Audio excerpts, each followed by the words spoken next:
Hi hello ಎಲ್ಲರಿಗೂ ನಮಸ್ಕಾರ. Welcome to my YouTube channel ಕನ್ನಡತಿಯ ಕಥಾಸುದೆ. ನಾನು ನಿಮ್ಮ ರೂಪ ಕನ್ನಡತೆ. ದಯಮಾಡಿ ಸಬ್ಸ್ಕ್ರೈಬ್ ಆಗಿ, ಲೈಕ್ ಮಾಡಿ, ಕಮೆಂಟ್ ಮಾಡಿ, ಎಲ್ಲರಿಗೂ ಶೇರ್ ಮಾಡಿ. ಮಾಂಗಲ್ಯದಿಂದ ನಂಟಾದರೂ ಭಾಗ 30. ಬರೀ ನೀನು ಟ್ರಯಲ್ ಮಾಡ್ತಿರೋ ಒಂದು ಇಂಪಾರ್ಟೆಂಟ್ ಕಾಲ್ ಇದೆ ಎಂದು ಫೋನ್ ತೆಗೆದುಕೊಂಡು ಪಕ್ಕಕ್ಕೆ ನಡೆದರು ವಸಿಷ್ಠ. ತುಸು ಹೆಚ್ಚಾಗೇ ನಡ್ಡು ಕಾಣುವ ಗಾಂಗ್ರ ತೊಟ್ಟು ತನ್ನಪ್ಪನಿಗೆ ತೋರಲು ಕಾಯುತ್ತಿದ್ದಳು ವಿಶಿಷ್ಟ. ಆಗಷ್ಟೇ ಮಾಲ್ ಸುತ್ತಾಡಿ ಹೆಣ್ಣು ಮಕ್ಕಳ ಕಿಚಾಯಿಸುತ್ತಿದ್ದ ಗುಂಪೊಂದು ಅವಳಿದ್ದ ಕಡೆಗೆ ಬಂದಿತ್ತು. ಏನೇ ಲಡ್ಕೆ ಹಾಟ್ ಆಗಿದೆಯಾ ಎಂದು ಅವಳ ಮುಟ್ಟಲು ಬಂದವನ ಕೈಯನ್ನ ಇಷ್ಟ ತಿರುಚುವ ಮುನ್ನವೇ ತಿರುಚಿದ್ದ ಊರಿಸಿಂಗ ಋಷಭ್. ನಾನಂತೂ ಈಗ ಫೈಟ್ ನೋಡಬೇಕು ಎಂದು ದೂರ ಸರಿದು ಕೈ ಕಟ್ಟಿದಳು ಇಷ್ಟ. ಇತ್ತ ಋಷಭ್ ಹೊಡೆದಾಟ ಶುರುವಾಗಿತ್ತು. ಏನೋ ಹೇಳಿದ್ರಲ್ಲೋ, ಕೇಳಿ ಈಗ ಎಂದು ಇಷ್ಟಳ ಕಾಳಬಳಿ ತಂದು ತಳ್ಳಿದ ಅವರನ್ನ. ಅಕ್ಕ ಕ್ಷಮಿಸಿ ಬಿಡಕ್ಕ ಎಂದು ಕಾಲಿಗೆ ಬಿದ್ದವರ ನೋಡಿ, ಇರಿ, ನೀವು ಕೇಳಿದ್ದಕ್ಕೆ ನನ್ನ ಡ್ಯಾಡ್ ಕೊಡೋದು ಬಾಕಿ ಇದೆ ಎನ್ನುವಾಗ ಆತಂಕದಿ ಬಂದರು ವಸಿಷ್ಠ. ಬರೀ ಏನಾಯ್ತು, ಯಾರಿವರು ಎನ್ನುವಾಗ ವಸಿಷ್ಠರ ನೋಡಿದ್ದೆ ಬೆವತು ಓಡಲು ನೋಡಿದರು ಅವರು. ಅಂಕಲ್, ಇವರೆಲ್ಲ ಪುಡಾರಿಗಳು, ಇಷ್ಟನ ರೇಗಿಸ್ತಿದ್ರು ಎಂದಿದ್ದೆ ವಸಿಷ್ಠ ಅವರ ಮುಷ್ಟಿ ಬಿಗಿ ಹಿಡಿಯಿತು. ನನ್ನ ಮಗಳನ್ನು ರೇಗಿಸಿದ್ರಾ ಎಂದು ಅವರ ಮುಖಕ್ಕೆ ಗುದ್ದಿ ಬಿಟ್ರು. ವಸಿ ಇಲ್ಲೂ ಶುರು ಮಾಡ್ಕೊಂಡ್ರಾ? ಋಷಭ್ ನೀವೂನಾ ಎಂದರು ಮೈಥಿಲಿ ಜನ ಸೇರಿದ್ದನ್ನು ನೋಡುತ್ತಾ. ಮತ್ತೆ ಸುಮ್ಮನೆ ಬಿಡೋಕ್ಕಾಗುತ್ತಾ ಆಂಟಿ, ತುಂಬ ಜನರಿಗೆ ತೊಂದರೆ ಕೊಡ್ತಿದ್ದಾರೆ ಇವರು ಎಂದ ಋಷಭ್ ಕೋಪದಿಂದ. ಸರಿ, ಈಗ ಪೊಲೀಸ್ಗೆ ಕಾಲ್ ಮಾಡಿ ಸೆಕ್ಯೂರಿಟಿಗೆ ಒಪ್ಪಿಸಿ ಬನ್ನಿ, ಇನ್ನೂ ಬಟ್ಟೆ ತೆಗೆಯೋದು ತುಂಬ ಇದೆ ಎಂದಾಗ ಎಲ್ಲ ಅತ್ತ ನಡೆದರು. ಏನೇ ಕೊಬ್ಬಿದ ಕೋಳಿ, ನನ್ನ ಹತ್ರ ಹಾರಾಡೋಕ್ಕಾಗುತ್ತೆ, ಅವರಿಗೆ ಬಿಸಿ ಮುಟ್ಟಿಸೋಕೆ ಆಗಲ್ವಾ ಎಂದ ಹೋಗುವಾಗ ಅವಳ ಕಿವಿಯಲ್ಲೇ. ನಾನು ಕೈ ಇಡೋಕ್ಕೂ ಮುಂಚೆ ನೀನು ಬಂದ್ಯಲ್ಲ, ಇಲ್ಲ ಅಂದಿದ್ರೆ ನಾನೇ ಅವರ ಕೈ ಮುರಿತಿದ್ದೆ ಎಂದು ಮೂತಿ ಮುರಿದ್ಲು ವಸಿ. ನಿಧಿ, ವೈಭವ್ ಇಬ್ಬರೂ ಇನ್ನೂ ಬಂದಿಲ್ಲ, ಏನಾದರೂ ಪ್ರಾಬ್ಲಮ್ ಆಗಿದ್ದಾನೆ ಕೇಳಿ ಎಂದರು ಮೈಥಿಲಿ. ಎಲ್ಲರ ಶಾಪಿಂಗ್ ಮುಗಿದರೂ ಇನ್ನೂ ಬರೆದಿದ್ದ ಮಗನ ನೋಡಿ. ಹಾಂ, ನಿನ್ನ ಮಗನಿಗೆ ಇವತ್ತೇ ಕೆಲಸ ಜಾಸ್ತಿ ಎಂದು ತಾವು ಕೊಂಕಾಡಿ ಫೋನ್ ಮಾಡಿದರು.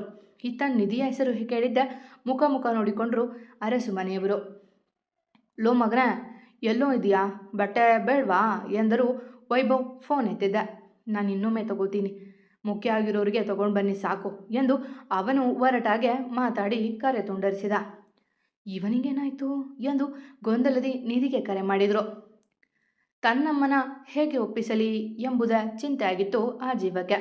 ಅವಳಿಗೆಂದು ಇರುವವರು ಅವರೊಬ್ಬರೇ.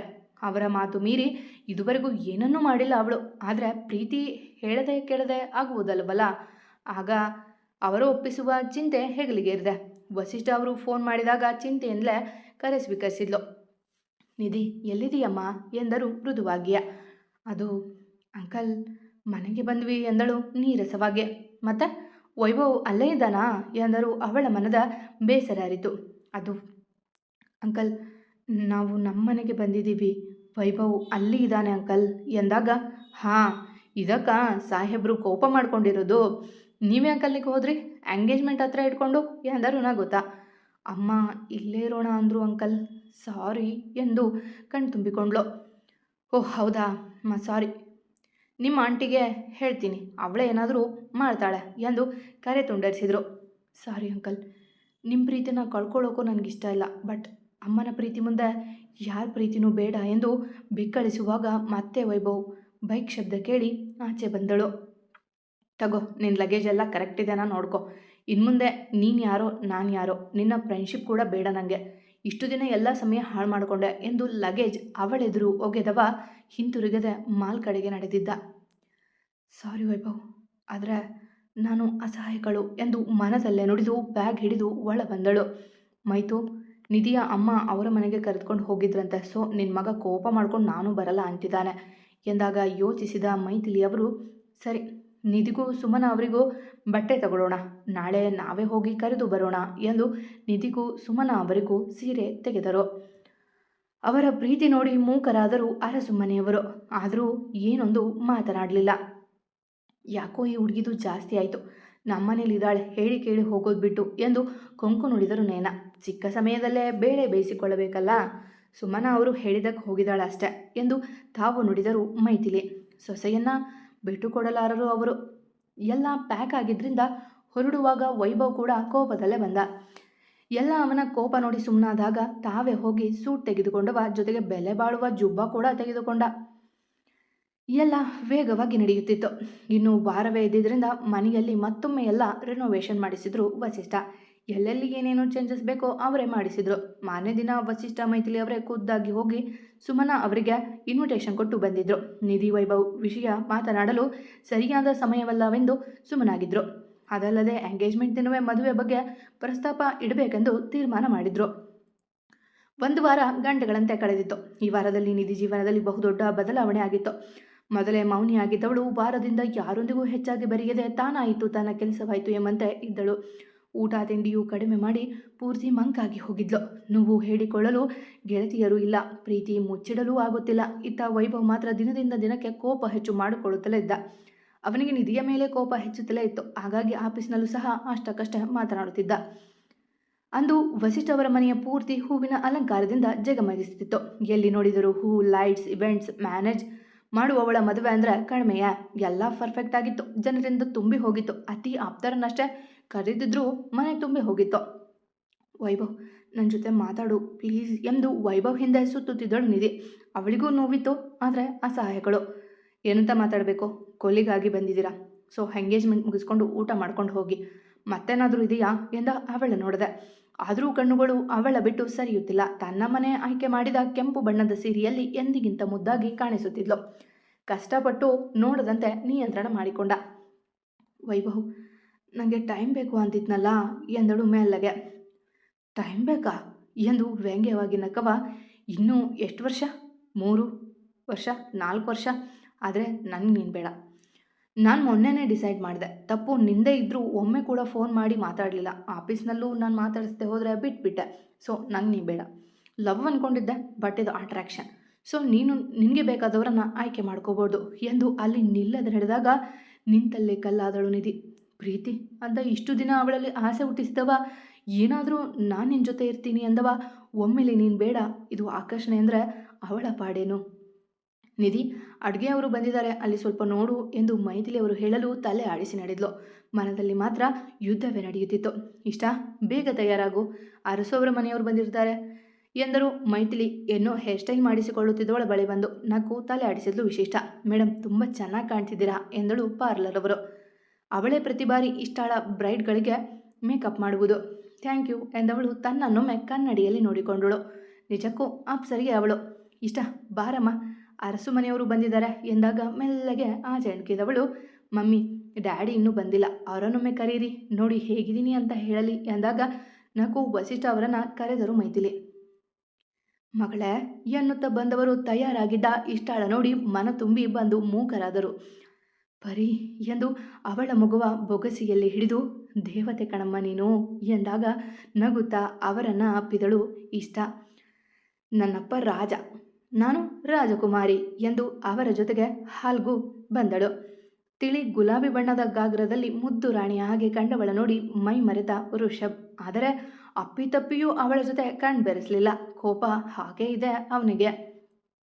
ಎಲ್ಲರೂ ಅಸೆಂಬಲ್ ಆಗಿದ್ದೀರಾ ಎಂದಳು ಮೈ ಕೈಗೆ ತೆಗೆದುಕೊಂಡು. ಎಲ್ಲ ಅವಳನ್ನೇ ನೋಡುತ್ತಾ ಹಾಂ ಆಗಿದ್ದೀವಿ ಎಂದರು ಒಮ್ಮೆಲೆ. ಏನು ಗೊತ್ತಾ, ಪ್ರಪಂಚದಲ್ಲಿ ನಾನು ತುಂಬ ಪ್ರೀತಿ ಮಾಡೋ ವ್ಯಕ್ತಿ ನನ್ನ ಅಪ್ಪ. ಅವರ ಮೇಲೆ ತುಂಬ ಪ್ರೀತಿ. ಅವರೇನೇ ಮಾಡಿದರೂ ರೈಟ್ ಆಗಿರುತ್ತೆ, ಮತ್ತು ನನ್ನ ಒಳ್ಳೆಯದಕ್ಕೆ ಎಂದಾಗ ಅವಳ ನೋಡಿದರು ವಸಿಷ್ಠ. ಪರಿ, ಅದೆಲ್ಲ ಯಾಕೋ ಎನ್ನುವಾಗ, ಇರಿ ಡ್ಯಾಡ್ ಎಂದು ನಗುತ್ತಲೇ, love you dad, love you so much ಎಂದು ಅವರಿಗೆ ಹೂ ನೀಡಿದ್ಲು. ಲವ್ ಯು ಲಾಟ್ ಮಗಳೇ ಎಂದು ನಕ್ಕವರಿಂದ ದೂರ ಬಂದು ಋಷಭ್ ಮುಂದೆ ಬಂದು ಮಂಡಿ ಊರಿದವಳು. ಅವರ ಬಿಟ್ಟರೆ ನೀನು ತುಂಬ ಇಷ್ಟ ಆಗಿದೆಯಾ ಋಷಭ್, ಆದರೆ ನೀನು ಪ್ರಪೋಸ್ ಮಾಡಿದಾಗ ಒಪ್ಪೋಕೆ ಅಪ್ಪನ ಅಭಿಪ್ರಾಯ ಬೇಕಾಗಿತ್ತು, ಅದಕ್ಕೆ ಸುಮ್ಮನಿದ್ದೆ. But I really love you more ಎಂದು ಉಂಗುರ ಹಿಡಿಯಲು ನಕ್ಕವ. ಲವ್ ಯು ಟೂ ಎಂದು ಅವಳ ಮೇಲೆತ್ತಿದ. ಒಂದೆರಡು ಕ್ಷಣ ಅಪ್ಪುಗೆಯಲ್ಲಿ ಬಂದಿಯಾಗಿದ್ದರು. ಶಲೈ ಎಂದು ತಾನೇ ಕೇಳಿ ಮೊದಲು ರಿಂಗ್ ತೊಡಿಸಿದ್ಲು. ಅವನು ಸಹ ಅಂದುಕೊಂಡಿದ್ದ ರಿಂಗ್ ತೊಡಿಸಿದ. ಸ್ವಲ್ಪ ಸುಸ್ತಾಗಿದ್ದ ಕಾರಣ ರೆಸ್ಟ್ ಮಾಡುತ್ತಿದ್ದರು ಸುಮನಾ ಅವರು. ಮೆಲ್ಲಗೆ ಎದ್ದು ಆಚೆ ಬಂದಾಗ ಶಿವರಾಜ್ ಕಂಡು ಬೆದರಿದರು. ಇವರೆಲ್ಲ ಇಲ್ಲಿ ಏನು ಮಾಡ್ತಿದ್ದಾರೆ ಎಂದು ನಿಂತಿರಲು, ಏನು ಯೋಚನೆ ಮಾಡ್ತಿದ್ದೀರಾ ಮಿಸಸ್ ಸುಮನಾ ಶಿವರಾಜ್ ಅರಸ್ ಎಂಬ ಧ್ವನಿಗೆ ಪಕ್ಕ ನೋಡಲು ಚಂದ್ರಕಾಂತ್ ಅವರು ಸುಡುನೋಟ ಬೀರಿದ್ದರು. ನೀ ನೀವಾ ಎಂದು ತಡವರಿಸಿದಾಗ ನಗುತ್ತಾ ಆಚೆ ಬಾ ಮಾತಾಡೋದಿದೆ ಎಂದು ಹಿಂದೆ ಗಾರ್ಡನ್ ಬಳಿ ಕರೆದೊಯ್ದರು. ಅಮ್ಮ ಯಾಕೆ ತಾತನ ಜೊತೆ ಹೋಗ್ತಿದ್ದಾಳೆ? ಇವರಿಗೆ ಮೊದಲೇ ಪರಿಚಯನಾ ಎಂದು ತಾನೂ ಬಂದಳು ನಿಧಿ. ಆ ಕ್ಷಣ ಶಿವರಾಜ್ ಅವರು ಹೇಳಿದ ವಿಷಯ ಮರೆತೇ ಬಿಟ್ಟಿದ್ಲು ಅವಳು. ಏನು ಪ್ಲಾನ್ ನಿಂದು? Middle class.